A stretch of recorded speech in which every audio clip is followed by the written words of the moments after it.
여호와 앞에서 완전하라, 이런 제목으로 신명기 강의 41번째 주제로 말씀을 전하겠습니다.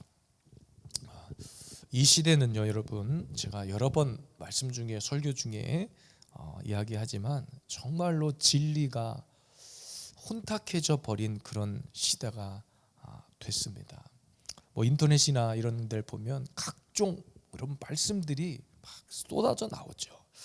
물론 긍정적인 부분이 있는 것도 사실입니다. 저도 유튜브에 설교가 올라가니까요. 그런데 그럴수록 저와 여러분들이 분별해야 돼요. 왜냐하면 짝퉁이 너무 많아요. 여러분, 짝퉁은 진짜를 모방했다는 거예요. 가짜인데 진짜처럼 보인다는 거예요. 그런 일들이 우후죽순, 무분별하게, 특별히 우리 다음 세대 자녀들에게도 막 노출이 돼 있어요. 이름만 알면, 말하면 알만한 그런 유명한 어떤 막 젊은 이렇게 설교가들, 또 찬양 사역자들, 다 귀한 사역들을 하고 있다고 저는 생각하지만, 그래도 우리 다음 세대들에게 이런 인터넷이라고 하는 매체들은 너무 무분별하게 퍼져 있어요. 어른들도 마찬가지예요. 과거에 제가 한번 말씀드린 적도 있지만, 우리 JYP 박진영 씨 있죠. 가수로 참 성공한 인생, 그다음에 큰 우리나라 대형 기획사를 세워서 돈도 많이 벌었고 엄청난 명성을 갖고 있는데, 이 박진영 씨의 문제 중에 하나는 그들만의 교회를 만들어서, 그러니까 신학을 했거나 이런 건 전혀 아니지만, 박진영 씨가 하고 있는 성경 세미나에 정말 의외로 많은 사람들이 여기에 빠져 있고, 심지어는 거기 갔다 온 사람들은 박진영 씨도 오히려 목사들보다 훨씬 더 말씀을 잘 전하고 쉽게 풀어주더라. 제가 일일이 다 무엇이 문제다, 여기서 이걸 다 나열할 수 없지만, 박진영 씨는 일단 목회자가 아니에요. 자기가 깨달은 큐티의 말씀, 여러분, 큐티는 조용한 묵상입니다. 자기가 그냥 말씀을 읽다가 감동받은 거예요. 근데 그것을 불특정 다수가 보는 데서 세미나를 해서 수많은 사람들이 몰려들어요. 그리고 심지어 목회자처럼 강의를 하고 성경을 풀어냅니다. 물론 평신도 여러분들도 할 수 있는 일이기는 하지만, 문제는 뭐냐, 본인이 깨달은 것들을 기존 교회를 막 비판해 가면서 자기가 깨달은 것이 진짜있냐 가르쳐요. 많은 사람들이 현혹돼 있어요. 나중에 시간이 되면 무엇이 문제인지를 제가 한번 가르쳐 드릴 생각이긴 한데, 어쨌든 과거에 저에게 오셨던 어떤 한 분이, 젊은 집사님이 저하고 막 논쟁을 했단 말이에요. 결국에는 무엇 때문에 논쟁했느냐, 박진영 씨 때문에 논쟁을 한 거예요. 천 열매들, 이분 교회가 모임 공동체 이름이 천 열매, 그리고 자기네들이 만들어 놓은 10가지 계명이 있어. 그대로 그것을 이제 지키면서 그 모임에 들어가는 건데, 어쨌든 여러분, 정말 문제가 있어요. 그래서 제가 드리고 싶은 말씀은, 정말 이 시대가 진짜인 듯한데 가짜인 짝퉁들이 너무 많다 보니까 믿음의 사람인 저와 여러분들이 하나님 앞에서 무엇을 잃어버렸냐, 거룩함을 잊어버린 거예요. 오늘 여호와 앞에서 완전하라, 이 말은, 완전하다라는 말은 거룩함입니다. 하나님 앞에서 거룩한 행실을 지켜내라. 거룩함이라고 하는 것은 구별됐다는 뜻이에요. 주님을 찬양한다, 순결하다, 이런 뜻이 있지만, 가장 첫 번째 가지고 있는 의미는 구별됐다는 거예요. 오늘 가나안에 이스라엘 백성들이 들어가서 하나님께서 내리는 몇 가지 질서와 지침들이 있는데, 하나님께서 무엇을 조심하라고 말씀하냐면, 그 안에 여러 무당들, 우상들이 있어. 근데 그것들에 현혹되지 않으려면 너희들 하나님 앞에서, 말씀 앞에서 구별돼야 돼. 그 구별됨이라고 하는 것은 그들의 정체성을 말하는 거예요. 너희들이 어떻게 여기까지 왔는지, 우리가 어떻게 하나님의 구원받은 백성이 되었는지를 잊지 말라는 거예요. 우리 소위 말해서 첫사랑, 주님을 만났던 그 첫사랑의 기억들, 각자에게 하나님께서 인재해 주셨던, 내 마음을 뜨겁게 감동했던 그 첫 번째 감동들을 다 기억하실 거예요. 그것 때문에 여기까지 오신 거 아니에요? 그것 때문에 지금까지 우리가 신앙생활 한 거 아닙니까? 근데 어느 순간에 우리가 세상에 물들고 세상에 살다 보니 그때 그 감격을 잃어버린 지가 오래된 거예요. 근데 그 감격을 잃어버린 것으로 끝나지 않고 하나님 앞에 완전함, 이 거룩함의 속성을 잃어버리게 된 거예요. 오늘 본문을 보니까 가나안 땅에 어떤 일들이 있었냐면 가증한 풍습들이 많았다고 이야기합니다. 쉽게 말해서 미신적인 거, 각종 무당, 세속적인 어떤 가치관들, 이런 것들이 난무했다는 거예요. 그래서 하나님의 자녀로 살아가는 데 있어서 이것들이 사실 지금도 마찬가지죠. 최대 걸림돌 중에 하나예요. 교회 안에서 이런 세속적인 문화들, 교회 아니라고 해서 우상이 없을 것 같으십니까? 내가 교회 다닌다고 해서 내가 우상 숭배를 안 할 거라고 생각하시나요? 교회 안에 얼마든지 우상들이 이미 들어와 있어요. 교회 안에, 내가 지금 교회 안에서 예배 드리고 있다고 해서 내가 하나님 앞에 거룩한 것이 아니라 정말로 기존 교회 안에도 우리가 알지 못하는, 내가 깨닫지 못했던 그런 우상 숭배의 습관들이 여전히 남아 있어요. 이런 세속적인 문화들이 은근슬쩍 교회 안에 다 들어와 있어. 그 대표적인 그게 뭐예요? 기복신앙이죠. 기복신앙. 교회 다니면 복 받는다. 내가 오늘 헌금을 드렸으니 하나님은 이 헌금을 30배, 60배, 100배로 채워주실 줄 믿습니다. 물론 하나님께서 우리에게 부어주는 축복은 그 원리가 맞지만 내가 돈을 드렸으니 돈을 주신다? 이렇게만 한정적으로 우리는 생각한단 말이에요. 월요일 날 목사님들과 모여서 전도를 하는 중에 어떤 저희 같이 동료 목사님 한 분이 저쪽 위쪽에 올라가서 누군가에게 복음을 전하다가 예전 성도분을 만나셨대요. 오랫동안 서서 이렇게 이야기를 하시더라고. 그 전도 끝나고 와가지고 무슨 이야기를 그렇게 나누셨냐고 물어보니까 그 이야기를 하시더래. 그분이 교회를 나오려고, 교회를 다니려고 이제 자신이 살아왔던 삶을 조금 이렇게 주변 정리를 조금 하고, 왜냐하면 그분의 동생이 너무나 신실한 크리스찬이었대. 교회 너무나 열심히 다녔고 정말로 예수님 잘 믿으면 인생이 뭐 꽃이 핀다고 그랬다나, 그 교회 다니고 예수님 믿어서 정말 그 동생의 인생이 너무 잘 되는 것 같았대. 그래서 그분이 여자분이었는데 언니였어요. 그래서 미국에 계시다가 동생 다니는 교회 다니고 싶어서 나오려고 하는 찰나에 그 동생분이 돌아가시게 된 거예요. 갑자기. 그래서 지금은 교회를 안 다닌다는 거예요. 내 동생이 그렇게 믿었던 하나님이 이렇게 허망하게 내 동생을 죽게 했다? 나 그런 하나님 안 믿겠다. 나 교회 안 다니겠다. 이렇게 된 거예요. 여러분, 그 안에 뭐가 있었던 거예요? 교회 다니면 무조건 복 받고, 물론 하나님이 주시는 복이 있죠. 근데 우리는 눈에 보이는 그런 복을, 눈에 보이는 것을 추구하는 그런 곳이 아니잖아요. 우리 영적인 사람, 영적인 존재인데 많은 사람들이 교회를 다닌다고 하지만 눈에 보이는 그런 기복적인 것을 찾아다니는 거예요. 교회 다닌다고 병 안 걸립니까? 감기 안 걸려요? 어떤 분은 이 귀신론자들은 감기만 걸려도 귀신 짓거리라고 말하는 사람들이 있어. 내가 밖에 외출해갖고 왔는데 손발 안 씻고 자면 감기 걸리는 거 아닙니까? 그거 귀신이 한 건가요? 내가 씻어야 되는데 안 씻고 자서 걸린 거 아닐까요? 우리 교회 제가 여러 번 얘기 드렸는데, 제 부목사로 사역했던 그 어떤 교회는 예배 시간만 되면 주무신 분이 계셨어요. 안수 집사님이셨는데 예배 시간마다 줘라. 안수 집사님, 우리 아이들은 기억날 거예요. 황모 집사님이셨는데 예배 시간마다 오잖아. 그런데 맨날 이놈의 졸음마귀가 이랬다고, 졸음마귀가 막 나를 건드렸다, 이렇게 표현을 보통 사람들이 한단 말이에요. 근데 그때 담임 목사님이 그런 얘기를 하셨어. 마귀가 한 것도 있긴 한데 마귀가 안 한 것도 있다, 이 말이에요. 그러니까 주일날 예배를 위해서 우리는 그 전날 뭘 해야 돼요? 토요일날 좀 일찍 자든가, 피곤하지 않도록 몸을 조금 이렇게 컨디션 조절을 해야 되는데 어쩌다 한번 피곤해서 조는 게 아니라 그분은 매일 모든 예배 시간에 그 예배만 끝나면 또 정신이 말짱해져서 막 또 교회 청소하고 사역하고, 예배만, 말씀 시간만 들어가면 찬양 시간부터 벌써 눈이 풀려 계신 분이 계셨단 말이에요. 그 마귀가 그랬다고. 물론 마귀가 그런 것도 있긴 해요.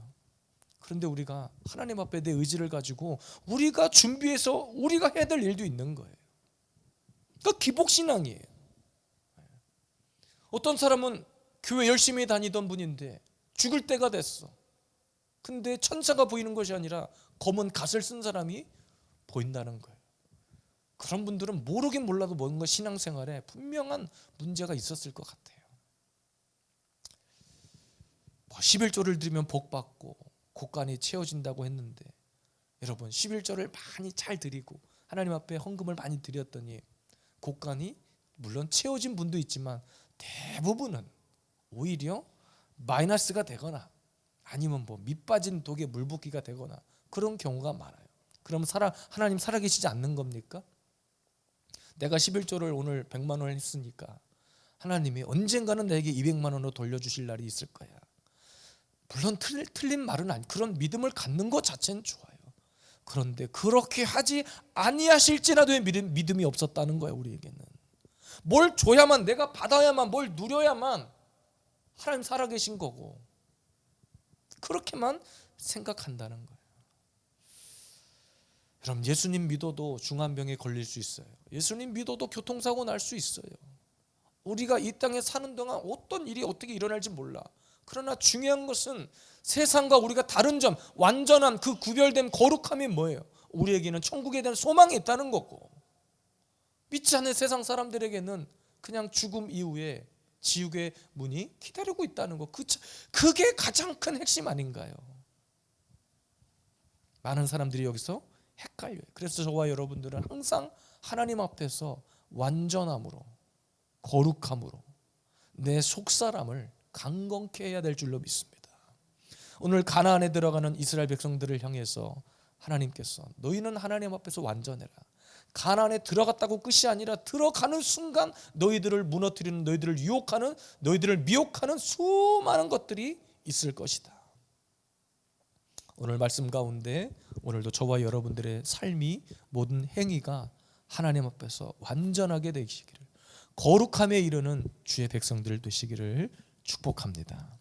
여호와 앞에서 완전할 수 있는 방법입니다. 첫 번째는 가증한 행위를 용납하지 않아야 된다.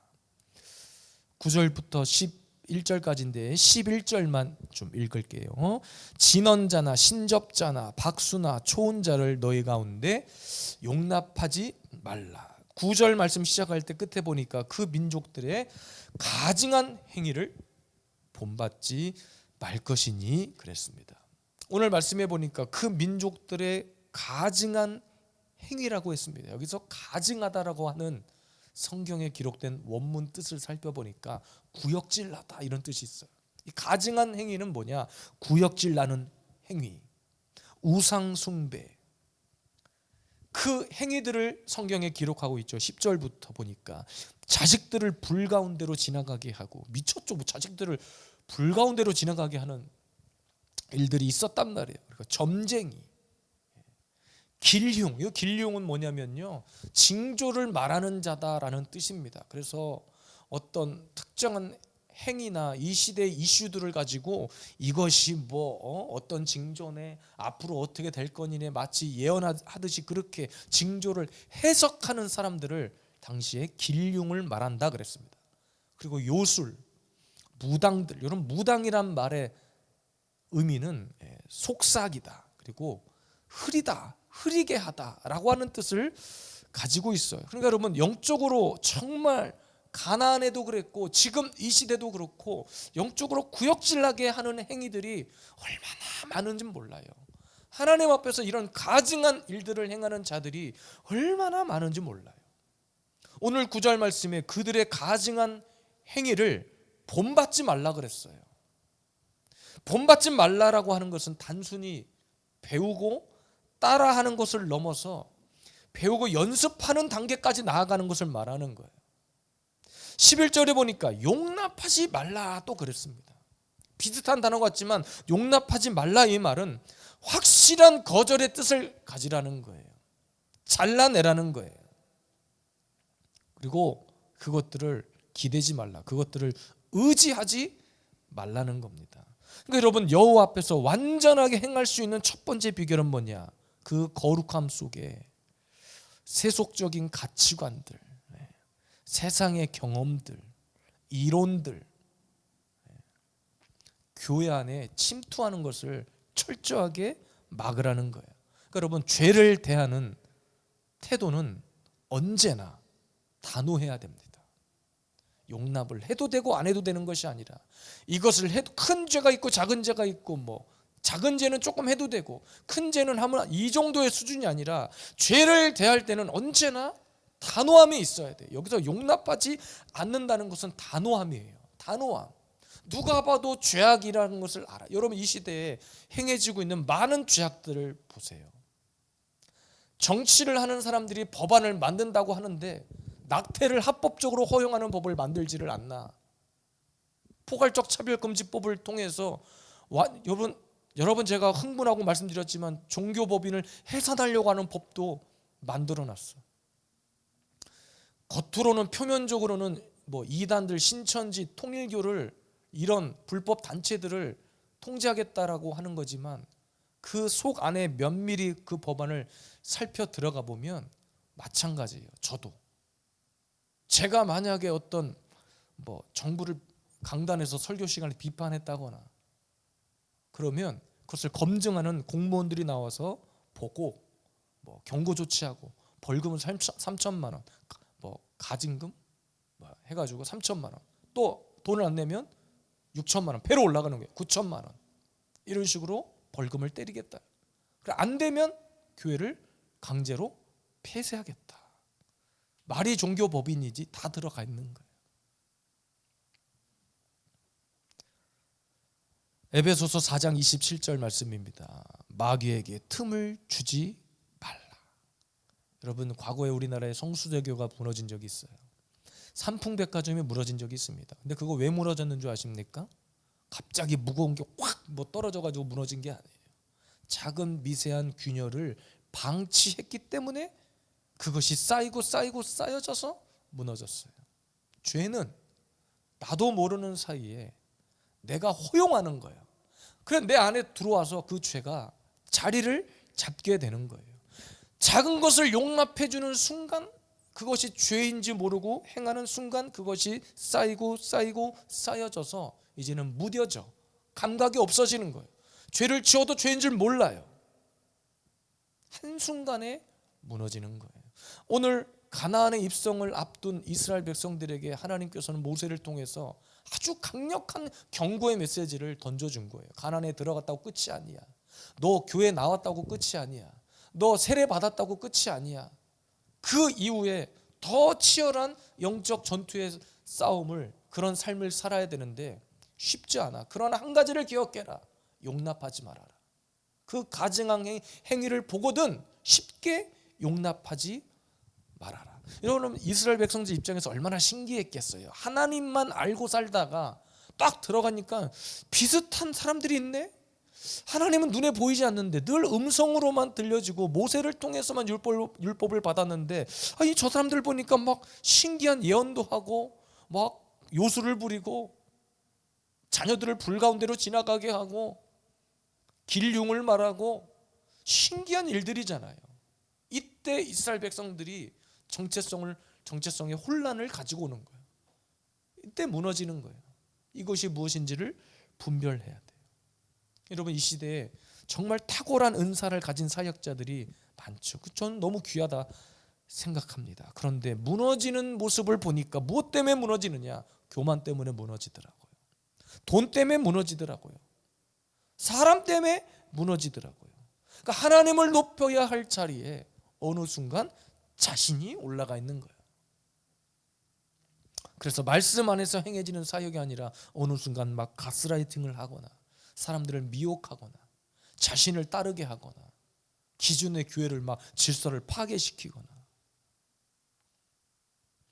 진짜 하늘로부터 오는 신령한 은사는요, 모인 자리를 아름답게 합니다. 교회에 유익이 되게 하는 거예요. 교회를 세우는 거예요. 근데 어느 순간 사람을 쫓아가게 하고 질서가 무너지고 어떤 부흥 강사 한 분이 와가지고 여기서 막 은사를 행했는데 부흥회 끝나고 보니까 성도들이 몇 명 나가고 안 계시네. 어디 갔나 했더니 그분 따라다니고 있네. 다 잘못된 겁니다.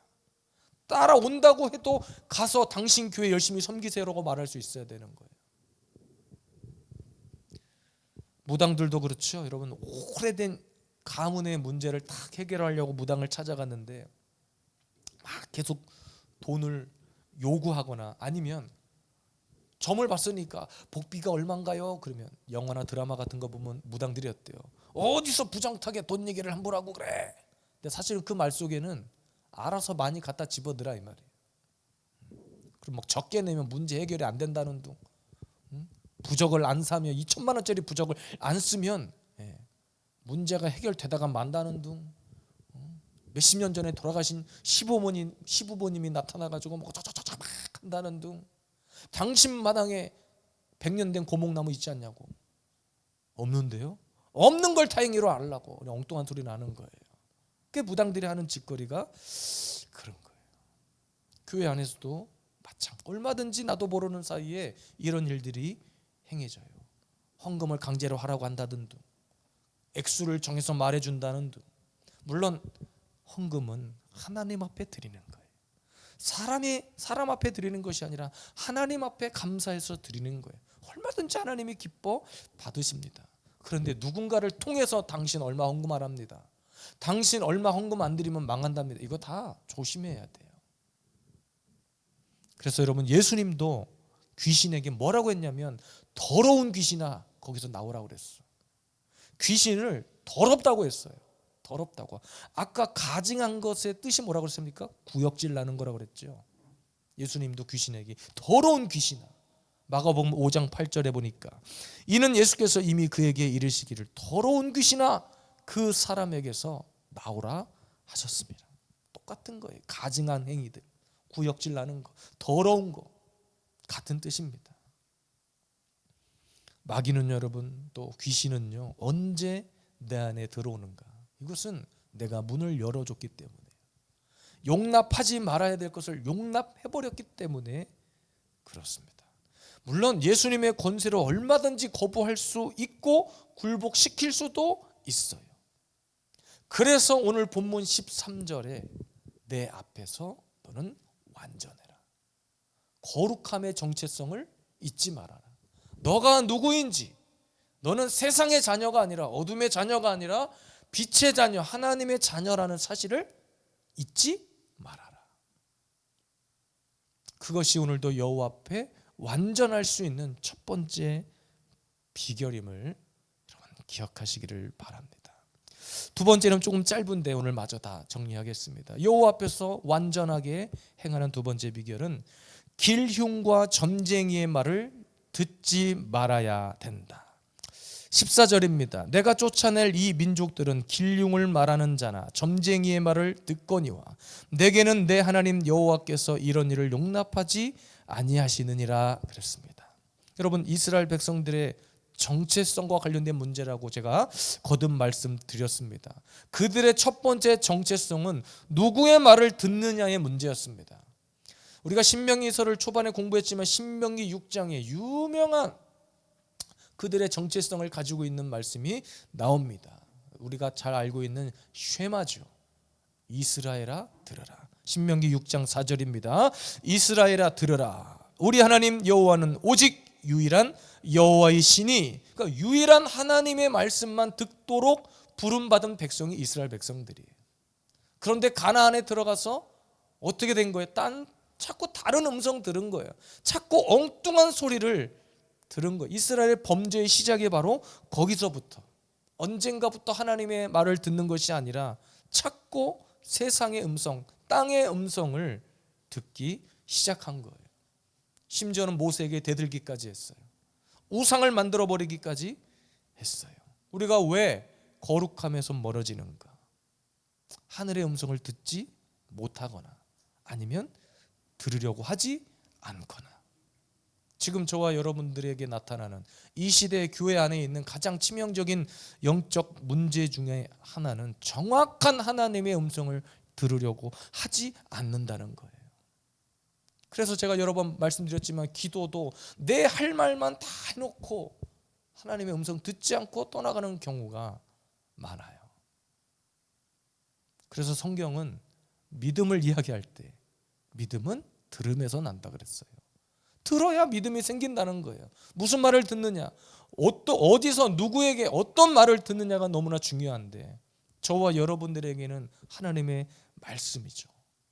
목사의 설교일 수도 있고 여러분이 개인적으로 묵상하는 성경 큐티일 수도 있지만 가장 중요한 것은 하나님께서 오늘도 세밀하게 나에게 말씀해 주시는 그 음성. 그래서 어떤 사람들은 도대체 하나님의 음성 어떻게 듣는 거냐 질문하는 사람들이 있어. 여러분 하나님의 음성 어떻게 듣는 줄 아십니까? 제가 비법을 하나 알려드릴까요? 이게 무슨 고퀄리티의 무슨 신학적인 깊이 이런 차원의 문제가 아닙니다. 예를 들어서 여러분 제가 돈이 필요해요. 재정의 문제를 놓고 기도하는데 하나님은 엉뚱한 건 아니지만 전혀 내 생각과 다르게 형제를 사랑해라 음성을 주실 수 있어요. 근데 여러분 하나님께서 사랑하라고 주시는 음성이 내가 지금 돈 필요해서 돈 달라고 기도한 것과 맞지 않다고 해서 하나님의 음성이 아닙니까? 제 질문이 어려우신가요? 하나님의 말씀은 아무 흠도 없고 점도 티도 없는 완전 100% 무결점한 하나님의 말씀. 하나님은 실수하지 않으시는 분. 제가 다시 질문 드리겠습니다. 돈 필요하다고 재정을 위해서 기도했어요. 근데 하나님이 뜬금없이 형제를 사랑해라 그랬어요. 그럼 하나님의 음성이 틀린 겁니까? 아니라는 거예요.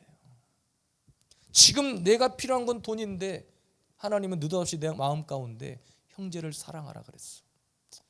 그러면 모르겠으면 다시 묻는 거예요. 하나님 저 지금 돈 필요하다고 기도했는데 뭔 뜬금없이 누구를 사랑하라는 겁니까? 근데 여러분 그렇게 기도하고 묵상을 하다 보면 반드시 하나님이 나의 사랑을 받아야 할 자들에게 사랑을 전할 수밖에 없도록 하나님은 그렇게 일하시는 거예요.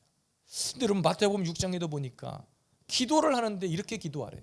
먼저 그 나라와 의를 위해서 기도하래. 그러니까 내가 필요한 건 돈인데 하나님의 관점에서 가장 우선순위는 사랑하는 거란 말이에요. 그럼 하나님의 음성이 틀림없어요. 마태복음 6장 33절 그 이후의 말씀이 중요하죠. 그리하면 이 모든 것을 너희에게 더하시리라. 그러니까 먼저의 우선순위가 확실하면 내가 지금 구하고자 하는 것, 내 삶의 필요, 하나님이 능력이 없어서 그것이 필요 없어서 안 주시는 것이 아니라 우선순위만 확실하면 된다는 뜻이에요. 하나님의 음성을 들을 수 있는 이 밤이 되기를 원합니다. 정 교회에서도 재미난 일들이 많아요.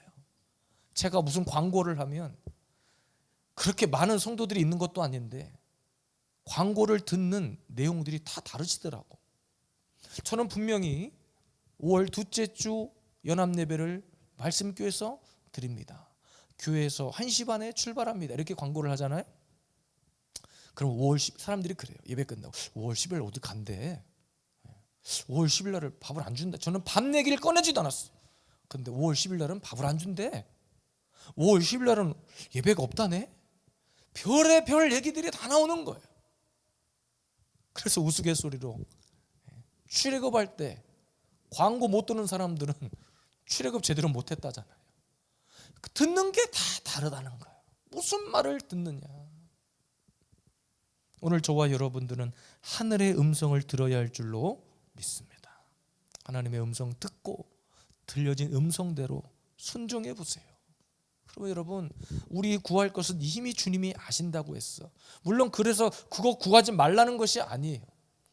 내가 필요한 것을 구했지만 하나님이 나에게 주신 음성이 전혀 다른 방향 같아도 그대로 순종만 하면, 그대로 결단하고 내 의지를 드리기만 하면 하나님은 완전하게 일하시는 분이라는 것을 여러분 기억하세요. 가나안 땅에 들어갈 이스라엘 백성들이 무당이나 점쟁이들 때문에 흔들릴 것이라고 하는 것을 하나님은 이미 알고 계셨어요. 그래서 주님은 이미 사전에 경고를 그렇게 하신 거예요. 하나님, 내가 오늘도 주님 앞에 나와 예배했고 구원받은 백성이 되었다고 해서 끝난 것이 아니라 우리는 늘 하나님 앞에 갈 때까지 죄와 싸울 수 있어야 되고, 그래서 영적인 전투력을 키워야 돼. 그게 말씀과 기도와 찬양밖에 없어요. 뭐 다른 프로그램이 아니에요. 그러니까 이 시대 의외로 교회 안에 우상이 많다니까요. 눈에 보이는 것을 말하는 것이 아니에요. 하나님의 자리를 대신하고 있는 그 무엇인가가 너무나 많다는 거예요. 누군가에게는 자기 자신이 우상일 수도 있어요. 자기 만족이 우상일 수 있어요. 자기 만족에 빠져 있는 사람, 내가 예배를 한번 드렸으니까 오늘 좀 내가 할 일 다 했다. 뭐 새벽 예배 한번 빠지면 막 큰일, 이게 아니란 말이에요. 어떤 교회는 프로그램이 우상인 교회가 있어. 밤새도록 부목사님들이 그 교회 프로그램 짠이라고, 영상 만드니라고 영적인 생활을 할 수가 없어요. 저도 부목사 때 성경을 제대로 읽어본 기억이 별로 없어요. 어디만 갔다 오면 영상 만들으라고 그러고, 어디만 갔다 오면 무슨 뭐 현수막 포스터 만들으라고 그러고, 뭐만 조금 하려고 그러면 자꾸 어딜 또 신방 데리고 가서 막 뭐 먹어야 되고, 누굴 찾아가야 되고, 또 뭘 만들어내야 되고, 그러다가 또 예배 시간 되면 부랴부랴 가서 또 찬양 인도해야 되고, 또 찬양팀 뭐 일 있으면 끝나고 찬양팀 모임 뭐 해야 되고, 할 시간이 없어.